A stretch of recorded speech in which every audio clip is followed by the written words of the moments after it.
All right, we're welcoming Tom Wopat in the studio here at WBCK for, I think, the first time. Maybe you've been here before. First time You know since what? I've been I'm here. not sure if it was before. It had been a while ago. I see you have a Rex Smith interview on here. I do, yeah. My old Rex was partner. just here at the Barn Theater as Right. well Yeah. as you, and he stopped in too. And it's very nice to have both of you come by. And we've had such a great connection with the Barn Theater, and you do too. You've been at the Barn lots of times. Well, I came back in 1976 as an apprentice and got my equity card the next year and really established a really fine relationship with Jack and Betty Ragazzi. You know, the people who started it. And I've been coming back ever since. It's irresistible. It's a lot of fun. It's total immersion, and you've never seen a bunch of kids work harder than those kids do out there.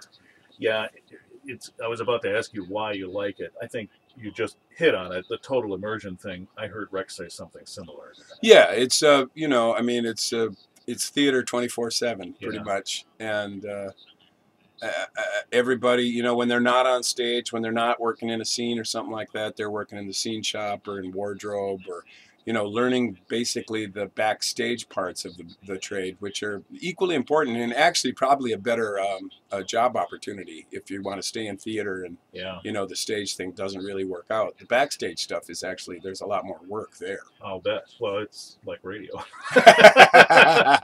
Probably should learn some back scene stuff too. There you go. Talk about Will Rogers Follies. Why is that interesting to you? Well, this guy, I mean, I didn't know that much about him when I started working on it. The first time I did it was, I think, 17, 18 years ago here. And that was the first time I'd really learned about him.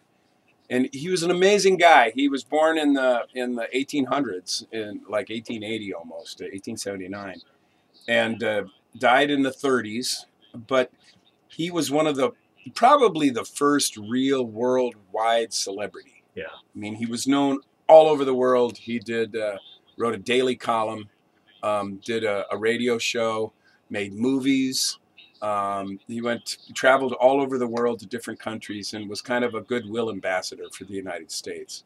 And also, in those days, the political situation wasn't quite as alienated. Right. It was not quite as partisan, and he could make fun of people, and they would have him at their convention anyway, In 1928, when he ran for president, he got to speak at both conventions. They both wanted him to be there. That is incredible. It was a whole different vibe back then, and a little kinder, gentler time. Yeah, wasn't it? Mm-hmm. Well, I mean, that was also, they were heading into the Depression, though they didn't know it. Yeah, right. That's right. When I was in my formative years, there were 3 shows: Rockford, Knight Rider, and Dukes of Hazzard. Los Duques. 2 Firebirds and a Charger. That's all I needed. Well, that Charger's been following me around for 40 years now, almost. I'll bet it has. It's been a lot of fun. I work with John a lot. We just made a Christmas record last year. That's awesome. And yeah, it's really good. And there's some smart talk on there along with the songs. And we sing together and we sing separately. But he's one of my best friends, definitely. And I just worked with him down at the Indiana State Fair just last weekend. Mm. Did you think at the time you were doing it that it would have this much lasting power? I don't think anybody would know that. I don't think anybody in any show really knows that it's going to be something like that. Yeah. So it's been a constant revelation, and it's been nice. I mean, it's offered a lot of different opportunities over the years to go places and work with different people, and I mean, things like the Auto Trader commercial that we did last year. Yes, it's great. We had so much fun doing it. It was amazing. The director was Janusz Kaminski, who's Spielberg's director of photography. So it was, how does that happen after 35 years of being off the air? We're talking with Tom Wopat, who is starring in the Will Rogers Follies at the Barn Theater in Augusta. We'll take a quick break and come right back on WBCK.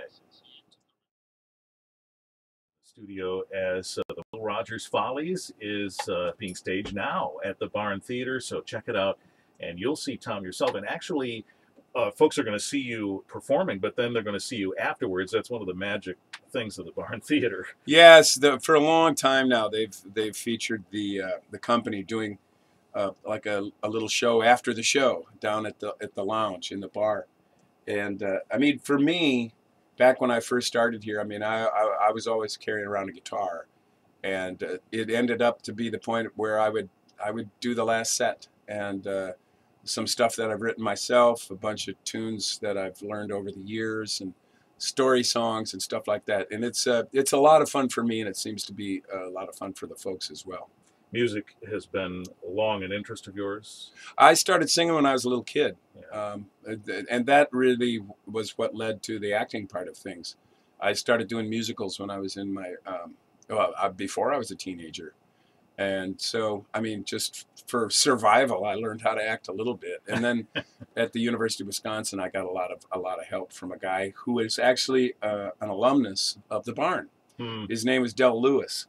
And he got a hold of Jack and Betty and said, you know, you need to hire this guy for the summer. And they took me sight unseen. Wow. Yeah. And my first big show here was 1776 when we did the revival in 1976. Uh-huh. And I had a big number where I stood up on a desk and had this big dramatic baritone number and stopped the show.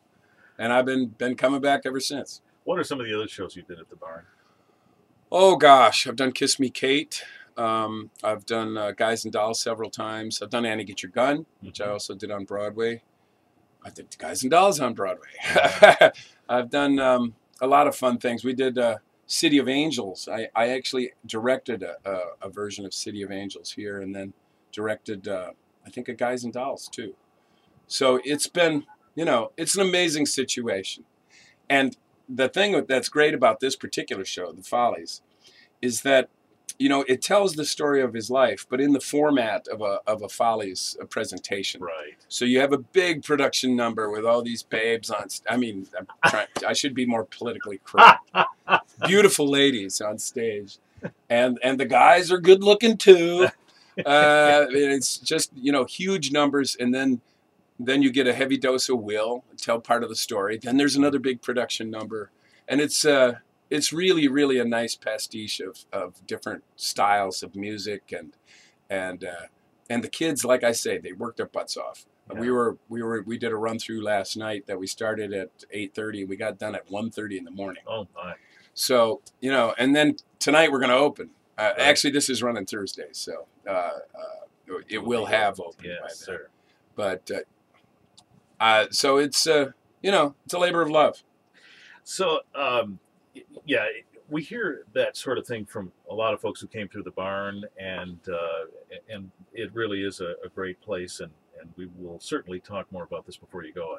I knew it was a good day though when I got here, because we do a pet segment with the Humane Society, and we record that a day in advance. And I got here today, and they brought the pet in, and I said, "What's this dog's name?" And they said, "Roscoe." There you go. And I said, "It's a Dukes of Hazzard day for sure." My brother has a dog named Roscoe. There you go, see? Yeah. Speaking of that, James Best just passed away not long ago. That's right. Here's a fellow who, even in his 80s, was on Facebook doing videos, talking to his fans. He was something else. He was insane. We were blessed in that all the young folks on the show, myself and John and Kathy, we were surrounded by people like Sorrel Book, who passed in '94, and Denver Pyle, who went in 2000, and of course James Best. And they all, you know, they took us under their wing and kind of taught us what to do on film and off film, you know, of how to act. And it was really one of the best experiences of my life. It was a group of people who really cared about each other, much as on the show, actually. And, you know, it's something I'll always remember. Like I say, Schneider's still one of my best friends. Mm-hmm. I'll see him next month. We're doing a signing thing down in Nashville. I want to talk about that in a second. I was looking at your itinerary. You have a lot of places where you're headed in the coming months, and we'll talk about that too when we come back. Tom Wopat on WBCK here on the Richard Piet Show.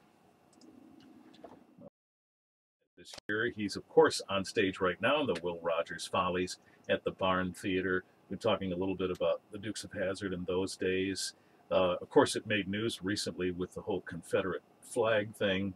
the Dukes reruns are off the air at the moment. Did that surprise you at all? Only in the sense that, you know, we started working on that show in '78, so that's 37 years ago, and we never had a real comment about it in all that time. Yeah. Unfortunately, it's kind of, I refer to it as collateral damage of that tragedy in South Carolina. You know, I understand, and both sides of the issue are very passionate about it, and the people that defend that flag, I don't think it really has anything to do with their views on racism or slavery or anything like that. It's just part of their heritage. Yeah. So, but I can definitely understand that there's people who associate that flag with a lot of anguish, and I empathize with them. It's unfortunate that an incident like that would have to take away something that so many millions of people have enjoyed over the years. Right. And, you know, if you're at all familiar with the Dukes of Hazzard, there was always a good moral message in there. Oh, yeah. We were small town, you know, we took care of each other. We looked out for each other. And, you know, even our bad guys were our bad guys. So Boss and Roscoe, if they got into trouble, we'd help them out. So, yeah, like I say, it's just really unfortunate. Yeah. We presume, as you have indicated, the collateral damage thing, the show will be back. You know, I mean, I think that's kind of essential. It doesn't seem to go away for anything. So, right, yeah. It's like a bad virus. So as I was saying, I was noticing that your itinerary is pretty full. You have other engagements well beyond the barn, don't you? Oh, you know, I like to stay busy, and I got hooked up with a thing that is going to feature the movie music of Woody Allen movies, which is basically the American Songbook. And we're gonna do just a trio of dates. It was expected to be more, but he's actually out on tour with a band, and that sucked up a lot of the air out of the room. So we're doing a gig in Mexico City, and then one in, I think, Los Angeles the 3rd of October, and then back to New York the 8th. Actually, before that, I'm going to be appearing with just my little trio in Oconomowoc, Wisconsin on the 19th of September, and then in Springfield, Illinois the 20th. And this is also obviously part of your itinerary is music, not just acting. Yeah, I you know, anymore, the thing that I can really control is the musical part of things that I book far in advance. And, you know, it's been exciting. I get to do what I like to do. You know, I've sung at the Carnegie Hall a few times and Lambeau Field. Nice. Growing up in Wisconsin, I mean, that was magical. Yeah. And I've been on the Grand Ole Opry and, you know, had a #1 TV series and had some top 20 records. And it's been a blast, and it seems to keep going on.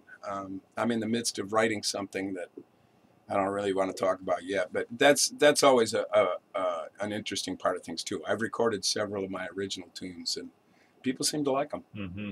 Where do you get your inspiration? Life. Yeah. I grew up one of 8 kids on a dairy farm in Wisconsin. And, you know, I was born in '51. So, you know, just imagine the stuff that we've seen. Mm-hmm. And then I imagine the stuff that my father saw. He was born in 1919. You know, they didn't have jets back then. Right. You know, they barely had airplanes back then. That's true. So just the rate of change of things is just mind-boggling. And now with the technology that we have today, I think that's really a part of the challenge of artists today is to stay focused on the art of things and not get carried away with the technology of them. Because it really still comes down to the artistic input and that sort of thing, the creativity that's human, that's not generated by technology. Well, congratulations on your success. Best of luck. Looking forward to seeing you. You better come. I'm coming. You better come. I know where to find you. You do know where to find me, yes. And the rest of us know where to find you. It's Barn Theater, the Will Rogers Follies, right now. Make sure you get out there and get it. Congratulations, Tom, and thanks so much for the time you've given us today. My pleasure. Thank you. Tom Wopat, WBCK. We're coming right back.